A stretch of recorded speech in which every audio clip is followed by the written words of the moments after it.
பொண்ணுக்கு பேரு அனுப்புறியா? ஸ்கூலுக்கு அனுப்ப மாட்டாரு, காலேஜுக்கு அனுப்ப மாட்டாரு. எங்க காய்கறி தீந்து போச்சு, வாங்கணுங்க. காய்கறி தீந்து போச்சா? ஆமா பாரு, இது மாதிரிலாம் நான் சமைச்சு கொடுத்துருக்கியா? காய்கறி மட்டும் தான் வாங்கிட்டு வர சொல்றேன். ஏங்க இதாங்க முக்கியம், சாப்பாடு காய்கறி வேணுங்க. என்னாலாம் வாங்கிட்ட முடியாது. உள்ள ஒருத்தன் உட்காந்து வெட்டியா சுட்டுட்டு இருப்பியான், போய் அவனை வாங்கிட்டு வர சொல்லு போ. டேய் தம்பி, பா தம்பி தம்பி, இருமா சுட்டுக்கிட்டே இருக்கியப்பா. அம்மா கண்டிப்பா காய்கறி வாங்கிட்டு வா. இருமா டேய், இருமா ஒரு கடைசி மட்டும் விளையாட்டு வரமா தம்பி. காய்கறி வேணும்ப்பா. தம்பி இருமா கிளாஸ் அம்மா சொல்றதை கேளுப்பா. அம்மா சொல்றதை கேளுங்க. காசுல கூட உங்களுக்கு ஏத்த பொழுதனைக்கு சுட்டுட்டே இருக்கியப்பா. எப்பா அம்மா கண்டிப்பா காய்கறி வாங்கிட்டு வாப்பா. என்னமா உனக்கு பிரச்சனை? காய்கறி வாங்கிட்டு வாப்பா. மிச்ச காசுல உனக்கு தேவையான சாக்லேட்டோ ஸ்வீட்டோ வாங்கிக்கோ, நீயே வச்சுக்கோ காசை. இப்போ உனக்கு என்னமா பிரச்சனை? கடைக்கு போன அவ்வளவுதானே, காசை கொடுத்து தொலைமா. இந்தா சாமி, போய் காய்கறி மட்டும் அம்மா கண்ணே வாங்கிட்டு வா சாமி. சரிம்மா, போறேம்மா.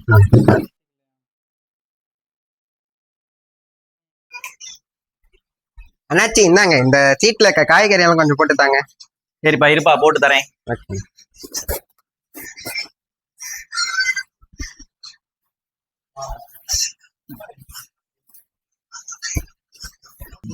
தம்பி காசு. ஐயோ அண்ணே, சாரி நீ இந்தாங்க. நீ மீதி பேலன்ஸ்க்கு இந்த சாக்லேட் தந்துருங்க. ஓகேண்ணே.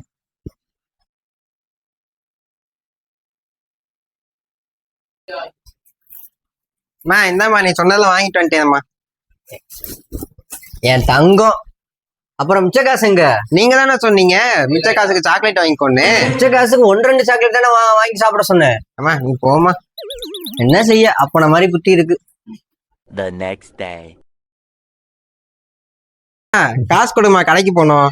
எதுக்கு காசு உனக்கு வேணும்? சாக்லேட் சாப்பிடணும் போல இருக்கு. சாக்லேட் வேணுமா? இந்த நேரத்துல என்ன சாக்லேட்? இப்ப எனக்கு சாக்லேட் வாங்க காசு கொடுக்க முடியுமா? கொடுக்க முடியாது. இல்லாட்டி நான் வீட்டை விட்டு வெளில போறேன். எங்க என்னங்க நம்ம பிள்ளை எப்படி பேசுறியா? ஆசைப்படுறத செஞ்சு விடுறேன். பாவம், நம்ம சம்பாதிக்கிறதே அவனுக்கு தானே. போட்டு அவன்கிட்ட போட்டு கரைசல் கொடுத்து இருக்க. வாங்கிக்கடா செல்லும். சரிங்க.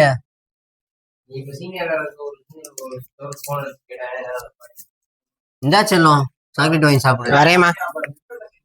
வாங்க நம்ம பாப்போம்.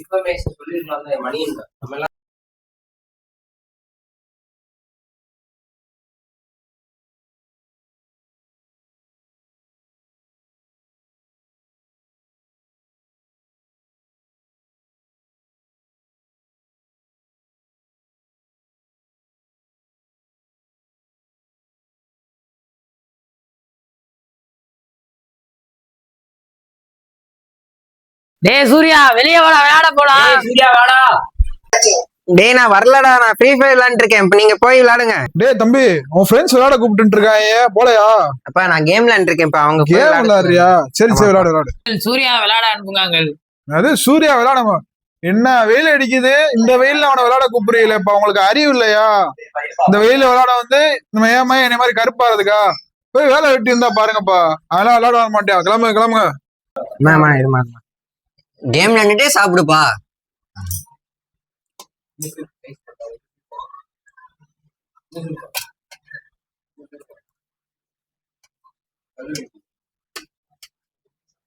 போதுமா. ஏன் போதும்? சாப்பிடவே இல்லையே. இல்லம்மா, பல்லு வலிக்குதுமா. பல்லு வலிக்குதாப்பா? சாப்பிட்டாதானப்பா எல்லா வலியும் சரியாகும். இருந்தாப்பா சாப்பிடுப்பா. அம்மா கண்டி சாப்பிடுப்பா. இருந்தாப்பா ரொம்ப வலிக்குது. சாப்பிடுப்பா. தங்கம் இல்ல, சாப்பிடுப்பா. வலிக்குதுமா. ஏ சாப்பிடுப்பா, தங்கம் இல்ல, சாப்பிடுமா. போதுமா. பல்லு ரொம்ப வலிக்குதுமா. பல்லு வலிக்குதா? என்னப்பா சொல்ற? தெரியலமா, ரொம்ப வலிக்குதுமா. 2 நாளா. ரொம்ப நாளா வலிக்குதா? அச்சோ, போய் டாக்டர் பார்த்துட்டு வருவோமா?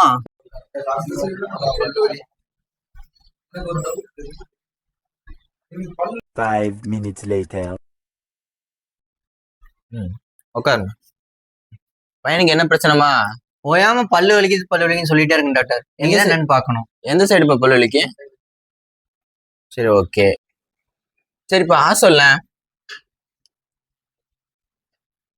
பல்லு ரொம்ப சொத்தையா இருக்க மாதிரிலாமா இருக்கு. பையன் ரொம்ப சாக்லேட் சாப்பிடணும். ஆமா சார், சின்ன பையன் தானே, சாக்லேட் சாப்பிடாதானே சார் செய்வோம். சரி, இப்படி ரொம்ப டீப்பா போற மாதிரி இருக்கு, அதனால இல்ல நம்ம பல்ல எடுக்க மாதிரி தான் வரும். டீப்பா போற மாதிரினா புரியலைங்க சார்.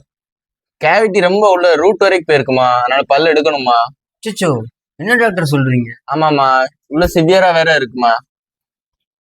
டாக்டர், கண்டிப்பா பல்லு புடிங்கிதான் ஆகணுமா? ஆமாமா, வேற வழி இல்லாம அப்படிங்கதான் ஆகணும். வேற மருந்து மாத்திரை கொடுத்து சரி பண்ண முடியாது? இல்லம்மா அப்படிங்கணுமா. சரிங்க டாக்டர், அப்ப பல்லு புடுங்குறதா ஒரே வழினா நீங்க புடிங்கிடுங்க. அம்மா, பையனுக்கு சர்ஜரி நல்லபடியா முடிஞ்சுமா. உண்மையா சாக்லேட் சாப்பிடாம கொஞ்சம் பாத்துக்கோங்கம்மா. ரொம்ப தேங்க்ஸ் டாக்டர், என் பிள்ளைய நான் இனிமேல் பத்திரமா பாத்துக்கிறேன். சரிம்மா. The next day. ஏறவிடு Burra ஏறவிடு Burra. ஆமா. யாரோ போன் பண்றாங்க.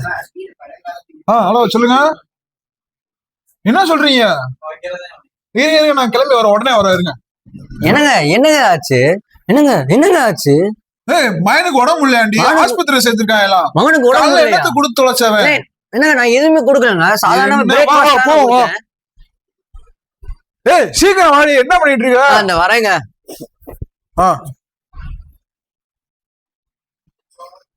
டாக்டர், என் பையனுக்கு உடம்பு முடியலன்னு சொல்லி போன் பண்ணியிருந்தாங்க. இங்கதான் அட்மிட் பண்ணிக்க சொன்னாங்க. என்ன ஆச்சு அவனுக்கு? காலைல நல்லா தான் இருந்தான். சொல்றேன், காட்டுங்க முதல்ல. உட்காருங்க ஃபர்ஸ்ட், எல்லாம் உட்காருங்க. உங்க பையனுக்கு வந்து ஹைப்பர் கிளைசீமியா, அது வந்து ஓவரா ஆனதுனால அவனுக்கு டயபெட்டிஸ் மெலிட்டஸ் வந்திருக்கு. எங்க டயபெட்டிஸ் மெலிட்டஸ் சொல்றாங்க, என்னங்க சொல்றாங்க? என்னன்னு எனக்கு புரியலமா, இருமா அவர்கிட்ட கேக்குறேன். டாக்டர், ஒண்ணுமே புரியல, எங்களுக்கு புரியுற மாதிரி சொல்லுங்களேன். அப்படின்னா ஒண்ணு இல்ல, ஜுவானல் டயபெட்டிஸ் அப்படின்னா சிறு வயதில் வரும் டயபெட்டிஸ். என்னது, சின்ன வயசுல வர எல்லாம் ஒன்னாதாண்டி காரணம். அவன் கேட்கற நேரம் சாக்லேட் வாங்கி கொடுத்து அவனை கெடுத்ததே நீ தாண்டி. எங்க நான் எங்க கெடுத்தேன்? ஒரே பிள்ளைன்னு செல்லம் கொடுத்து கெடுத்துட்டு இப்ப என்னைய வந்து சொல்றீங்க? இதுக்கு வேற வழியே இல்லையா? அவனை குணப்படுத்த முடியாது, நீங்க தான் அவனை காப்பாத்தணும். இது வந்து வேற ஒண்ணும் இல்ல, நீங்க ஸ்வீட்ஸ் வெளியே விளையாட விடாம உள்ளே உட்காந்து இந்த கேம்ஸ் எல்லாம் விளையாடுறதுனாலதான் இதெல்லாம் வந்துச்சு. இதை வந்து நீங்க குறைக்கணும். ஃபர்ஸ்ட் நான் வந்து மாத்திரை மருந்துலாம் எழுதி தரேன், அதை வந்து கரெக்டா ஒவ்வொரு டைம்ல கொடுத்துட்டீங்கன்னா குறையறதுக்கு வாய்ப்பு இருக்கு. சரியா? இதுக்கப்புறம் உங்க கையில தான் இருக்கு எதுனாலும். ரொம்ப நன்றி டாக்டர், நான் பாத்துக்கிறேன், என் பிள்ளைய நான் பாத்துக்கிறேன் doctor. A few moments later. தம்பி, உடம்பு பரவாயில்லையாப்பா? பரவாயில்லையாப்பா உனக்கு? என்னப்பா சின்ன வயசுலயே சுகர்ன்றாங்களேப்பா. இனிமேலாச்சும் அம்மா அப்பா சொல்றதை கேட்டு நடக்கணும்னாப்பா. இனிமேலாச்சும் சாக்லேட்டு வீட்டுக்குள்ள போன் பார்க்கறனா இருக்கக்கூடாது. வெளியே போய் நல்லபடியா விளையாடணும். சாக்லேட்லாம் குறைச்சிடணும். ஸ்வீட் அவ்வளவா சாப்பிடக்கூடாது. அம்மா அப்பா கொடுக்கறத சாப்பிட்டுட்டு மாத்திரை மருந்தும் ஒழுங்கா எடுத்தாதான்ப்பா உடம்பு குணமாகும். சரியாப்பா? ஏன் தப்புதான்ப்பா, அவன் நிறைய செல்லம் கொடுத்து வளர்த்துட்டேன் ஒரே பிள்ளைன்னு சொல்லிட்டு. ஏங்க சும்மா இருங்குங்க, இனிமேலாச்சும் நம்ம பிள்ளைய ஒழுங்கா வளர்ப்போங்க, அவன் நல்ல பாதையில கொண்டு போவாங்க. போன் பாக்குறத விடுப்பா, நம்ம எல்லாரும் ஒன்னா டிவி பார்ப்போம். வணக்கம். இன்னைக்கு நேச்சுரோபதி யோகா இதுல நம்ம மெயினா பார்க்க போற ஒரு டிசீஸ் சர்க்கரை நோய், டயபெட்டிஸ் மெலிட்டஸ். இது என்ன, இதுக்கு என்னென்ன விதமான ட்ரீட்மெண்ட் நேச்சுரோபதி அண்ட் யோகால இருக்கு, இதை ஃபுல்லா இன்னைக்கு பார்ப்போம். வாங்க நிகழ்ச்சிக்குள்ள போகலாம். டயபெட்டிஸ் மெலிட்டஸ் இது ஒரு மெட்டபாலிக் டிசார்டர். எப்படிங்கிறத எக்ஸ்பிளைன் பண்றேன். நம்ம பாடியில சுகர் லெவல் இன்க்ரீஸ் ஆகும்போது தான் இந்த டயபெட்டிஸ் மெலிட்டஸ் வருது. நம்ம பாடியில சுகர் லெவல் இன்க்ரீஸ் ஆகும்போது பேன்கிரியாஸ்ங்கிற ஆர்கன் இன்சுலினை செக்ரேட் பண்ணும். இந்த இன்சுலின் தான் சுகர் லெவலை ரெடியூஸ் பண்றதுக்கு ஹெல்ப்ஃபுல்லா இருக்கு. இந்த இடத்துல ரெண்டு விதமான டயபெட்டிஸ் நம்மளால பார்க்க முடியும். முதல் விஷயம், பேன்கிரியாஸ்ல பீட்டா லாங்கரகான் செல்ஸ் தான் இன்சுலினை செக்ரேட் பண்ணும். நம்மளோட ஆட்டோ இம்யூன் சிஸ்டமே டைரக்டா பீட்டா லாங்கரகான் செல்ஸை வந்து கில் பண்றதுனால இன்சுலின் செக்ரேஷன் ஸ்டாப் ஆகுது. இது டைப் 1 டயபெட்டிஸ் அப்படின்னு சொல்லுவாங்க. இதே டைப் 2 அப்படின்னு பாத்தீங்கன்னா, நீங்க இன்சுலின் நல்லாவே சுரக்கும், ஆனா இந்த இன்சுலினுக்கு நம்ம செல்ஸ், நம்மளோட பாடி செல்ஸ் எல்லாமே எதிர்க்க ஆரம்பிச்சோம். ஏன் எதிர்க்குதுன்னா, ஒரு கட்டத்துல அதுவே நீங்க வந்து அதிகமா சுகர் எடுத்து எடுத்து எடுத்து எடுத்து அந்த இன்சுலின் திரும்ப திரும்ப குறைக்கும் போது அந்த இன்சுலினை வந்து ஏத்துக்காது நம்மளோட செல்ஸ். இதுதான் டைப் 2 டயபெட்டிஸ். இதை இன்சுலின் ரெசிஸ்டன்ஸ்ன்னு சொல்லுவாங்க. இன்சுலின் ரெசிஸ்டன்ஸ் டயபெட்டிஸ் அப்படின்னு சொல்லுவாங்க. இந்த இடத்துல உங்களுக்கு எல்லாருக்கும் ஒரு கேள்வி வரும், டாக்டர் நான் தான் சாக்லேட்டோ நான் தான் சுகரோ சாப்பிடலையே, அப்படி இருக்கும்போது எனக்கு எப்படி டாக்டர் டயபெட்டிஸ் மெலிட்டஸ் வந்துச்சு அப்படின்னு சொல்லிட்டு ஒன்று புரிஞ்சுக்கோங்க. நீங்கள் காலையில் மதியம் ராத்திரி அப்படின்னு சொல்லிட்டு நீங்கள் அளவுக்கு அதிகமாக எடுத்துக்கிற சாப்பாடு, அதாவது அரிசி சாப்பாடு, அதுல இருந்து தான் நமக்கு சுகர் வருது. எப்படிங்கிறதுக்கு ஒரு எக்ஸாம்பிள் சொல்கிறேன். இதெல்லாம் கார்போஹைட்ரேட்ஸ்ன்னு சொல்லுவாங்க. அந்த கார்போஹைட்ரேட்ஸில் மெயினான சப்ஸ்டன்ஸ் குளுக்கோஸ். இந்த குளுக்கோஸோட லெவல் இன்க்ரீஸ் ஆகிறதுனால அடுக்கிறதுக்காண்டி தான் இன்சுலினே இங்கே செக்ரேட் ஆகுது. இப்போ புரியும்னு நினைக்கிறேன் உங்களுக்கு. அரிசி சாதம் எடுத்துக்கணும் தான், நாங்கள் எடுத்துக்க கூடாதுன்னு சொல்லல. ஒரு நாளைக்கு 55% நீங்க எடுக்கிறது 100% சாப்பாடு எடுக்கிறீங்கன்னா அதுல 55% மட்டும்தான் அரிசி சாப்பாடா இருக்கணும். அதுல மில்லட்ஸ் ஆட் பண்ணிக்கணும். அப்படிங்கும்போது நீங்க சுகர்ல இருந்து ரொம்ப ஈஸியா ப்ரிவென்ஷனோட இருக்க முடியும். ரிஸ்க் ஃபேக்டர் யாருக்கெல்லாம் இந்த டயபெட்டிஸ் மெலிட்டஸ் ரொம்ப சீக்கிரம் வருது? செடென்டரி லைஃப் ஸ்டைல் வாழ்றவங்க தான், அதாவது உட்கார்ந்த இடத்துல கம்ப்யூட்டர் முன்னாடி வேலை பார்க்குறவங்க. இப்படி இருக்கவங்களுக்கு அதிகமான பிசிக்கல் ஆக்டிவிட்டி லேக் ஆகுது. இது மூலமா அவங்க ஸ்ட்ரெஸ், டிப்ரெஷன் இந்த மாதிரி ஒரு ஸ்டேட் ஆஃப் இதில் போறாங்க. அதுல வந்து அதிகமான சாப்பாடு எடுக்க ஆரம்பிக்கிறாங்க. அந்த அதிகமான சாப்பாடு மெயின்லி ப்ரொசஸ்டு ஃபுட்டாகவே இருக்கு. இது மெயின் காஸ் ஆஃப் டயபெட்டிஸுக்கு இருக்கு. இப்போ வந்து நான் டயபெட்டிஸுக்கு எப்படி உங்க பாடியில ஒரு சிம்டம் சைன்ஸ் எப்படி கண்டுபிடிக்கிறதுன்னு ஒரு சின்ன இது கொடுக்குறேன். டைப் 1 டயபெட்டிஸ் ஆல்ரெடி சொல்லியிருந்தேன், இன்சுலின் செக்ரேட்டே ஆகாதாங்க. அப்படிங்கும்போது உங்க பிளட்ல குளுக்கோஸோட லெவல் எப்போதுமே பீக்லேயே இருக்கும். அப்படி இருக்கும்போது உங்களோட குளுக்கோஸை நம்மளோட செல்ஸ் வந்து எடுத்து எனர்ஜி ப்ரொடக்ஷன் பண்ணாது. இந்த இடத்துல மற்ற எனர்ஜி சோர்சஸாக இருக்க ட்ரைக்ளிசரைட்ஸ் அண்ட் ப்ரோட்டீன் இதை வந்து எனர்ஜியை கன்வெர்ட் பண்ணும். அப்படி கன்வெர்ட் பண்ணும்போது அவங்கெல்லாம் லீனியராக இருப்பாங்க, ரொம்ப ஃபெட்டிக்காக இருப்பாங்க. பார்த்தாலே உங்களுக்கே தெரியும். இந்த மாதிரி இருக்கவங்களுக்கும் டயபெட்டிஸ் இருக்கு. டயபெட்டிஸ் இருந்தால் குண்டா தான் இருக்கணும்னு கிடையவே கிடையாது. டைப் 1 டயபெட்டிஸ்ல இருக்கவங்க மோஸ்டா இந்த மாதிரி இருக்கும். அவங்க லாஸ்ட் எந்த கண்டிஷன் தெரியுமா போவாங்க?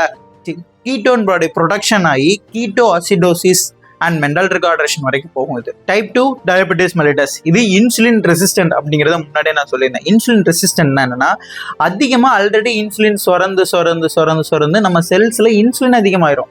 அப்படி இருக்கும்போது நம்ம பிளட் குளுக்கோஸை நம்மளோட செல்ஸ் எடுத்துக்காது. இந்த இடத்துல அதிகமான குளுக்கோஸ் லெவல் நம்ம பிளட்ல இன்க்ரீஸ் ஆகிக்கிட்டே போகும். அப்படிங்கும்போது நம்மளோட பேன்கிரியாஸ் இன்னும் இன்சுலினை அதிகமாக செக்ரேட் பண்ணும். அப்படி அதிகமாக செக்ரேட் பண்ணும்போது நம்மளோட பீட்டா லாங்கரகான் செல்ஸ் பேன்கிரியாஸ்ல இருக்கிறது டயர்ட் ஆயிரும். அப்படி டயர்ட் ஆகும்போது இன்சுலின் செக்ரேஷன் ஸ்டாப் ஆயிரும். அப்படிங்கும்போது இன்னும் ஸ்பைக்ஸ் ஏறும்.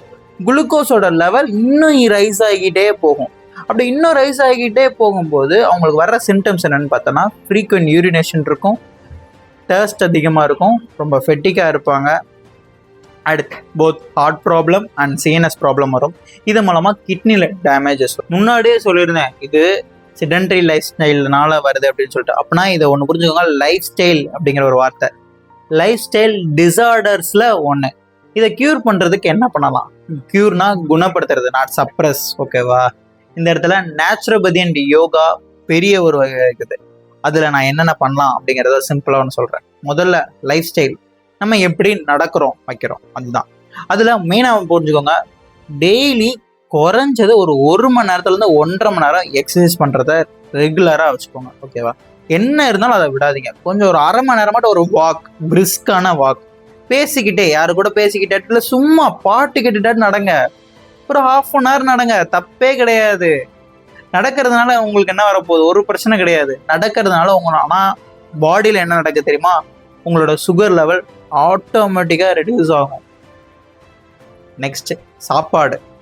ஆல்ரெடி சொல்லியிருந்தேன் 3 நேரம் நம்ம சாதம் சாப்பிட்றது ஒரு ரீசன். அதுக்கு அடுத்து அதிகமான சுகர் பொருட்கள், அதாவது இனிப்பு வகைகள் சாப்பிட்றதுனால வருது அப்படின்னு சொல்லுவேன். அப்படிங்கும்போது இந்த இடத்துல நம்ம ஹோல் கிரெயின்ஸ், அதாவது முழு தானியங்கள்னு சொல்லுவாங்க, தானிய வகைகளை நம்ம டயட்ல ஆட் பண்ணிக்கணும். நெக்ஸ்ட் ஃபைபர்னு சொல்லுவாங்க. இந்த ஃபைபர் வந்து நம்மளோட குளுக்கோஸ் லெவலை கண்ட்ரோல் பண்ணுறதுக்கு இன்னொரு ஹெல்ப்ஃபுல்லான விஷயம் இருக்குது. ஃபைபர்னா நார்ச்சத்து. நார்ச்சத்து உள்ள பொருட்கள், கிழங்கு வகைகள் நம்ம ரொம்ப ஆட் பண்ணிக்கணும் நம்மளோட டயட்டில். ஆல்ரெடி சொல்லியிருந்தா 55% தான் இருக்கணும், அதாவது சாதகம். அதுலேயும் நம்ம வந்து ஹோல் கிரெயின்ஸ் ஆட் பண்ணும்போது நமக்கு அதிகப்படியான மைக்ரோ நியூட்ரியன்ஸ் நமக்கு கிடைக்கும். அப்படிங்கும்போது நம்ம பேலன்ஸ் டயட். இது பற்றி இன்னும் முழு விவரம் தெரிஞ்சுக்கணும் அண்ட் நீங்கள் குணமாகணும் அப்படின்னு நினைக்கிறீங்கன்னா நேராக குலசேகரத்தில் இருக்க ஸ்ரீ ராமகிருஷ்ணா நேச்சுரோபதி ஹாஸ்பிட்டலுக்கு வாங்க. எல்லா விஷயத்தையும் தெரிஞ்சுப்பீங்க, குணமாகி போவீங்க. நன்றி.